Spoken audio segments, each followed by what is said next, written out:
اور اللہ کے رسول پر ایمان لانا. خالی اللہ کے رسول پر نہیں،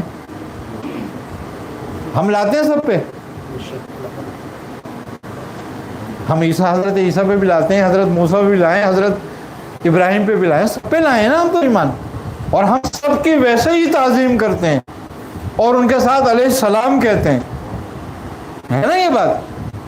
یہ ہمارے درس ہمیں دیا گیا نا اخلاق کا، یہ ہمارے نبی نے دیا ہے ہمیں، ہمارے رب نے دیا ہے ہمیں. لیکن تم تو سرکار عالم سے بیر رکھتے ہو، تمہیں اخلاق کہاں ہے؟ تم تو بہت سارے نبیوں سے انکار کرتے ہو، تمہیں اخلاق کہاں ہے؟ پہلا اخلاق کا پہلا درجہ ایمان ہے.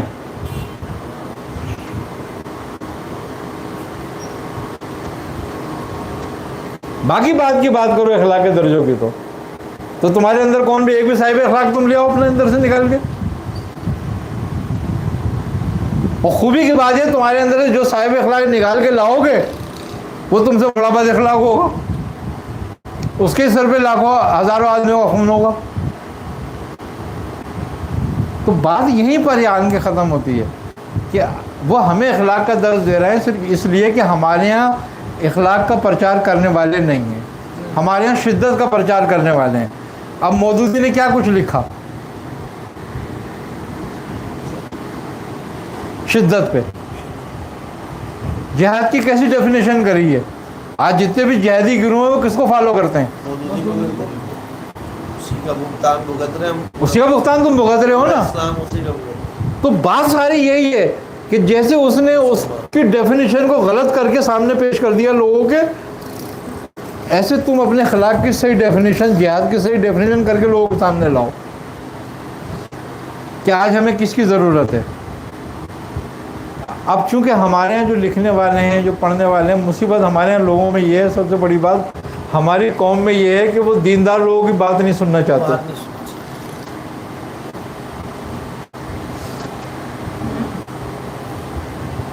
ضرورت کے لیے آتی ہے دینداروں کے پاس. ہاں کوئی مر جائے تو مولوی صاحب کے پاس، کوئی پیدا ہو جائے تو مولوی صاحب کے پاس، یا نکاح پڑھانا ہے تو مولوی صاحب کے پاس، کوئی نیاز دلانی ہے تو مولوی صاحب کے پاس، کوئی ختم کرنی ہے تو مولوی صاحب کے پاس. اس سے زیادہ کچھ نہیں. معاشرے کا حصہ نہیں سمجھتے نا. بالکل نہیں سمجھتے. یہ سب سے بڑی خرابی کی بات ہے. معاشرہ افراد سے بنتا ہے. دیکھو دین اسلام کبھی نہیں آئے گا، اب کبھی دین نہیں آئے گا. کیوں نہیں آئے گا؟ کہ دین تو آ چکا، اب کون سا دین آئے گا؟ اب جو کہہ رہے ہیں دین اسلام کی بات، وہ سب اپنے اپنے دین کی بات کر رہے ہیں. اب مصیبت یہ کہ ہم نے دین کو 72 حصوں میں تقسیم کر دیا. اسلام تو ایک ہی آیا تھا نا. اب ضرورت یہ ہے کہ انفرادی طور پر اپنے آپ پر اسلام کو عمل کرو. انفرادی طور پر جب اسلام کا عمل شروع ہوگا تو 1 سے 2، 2 سے 10، 10 سے 20، 20 سے 50. صوفیہ کا طریقہ یہی رہا کہ وہ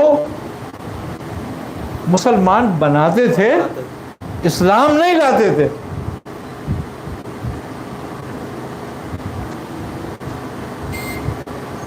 جس کا نتیجہ یہ نکلتا تھا کہ لاکھوں مسلمان ہو جاتے تھے. آج ہمارے ہاں سب سے بڑی جو کمی ہے اور خرابی ہے، آج جو ہمیں اخلاق کا درس دینے والے آ رہے ہیں، اخلاق کا درس دے رہے ہیں، وہ صرف اس لیے دے رہے ہیں کہ یہاں مسلمان رہ گئے ہیں، اسلام نہیں رہا.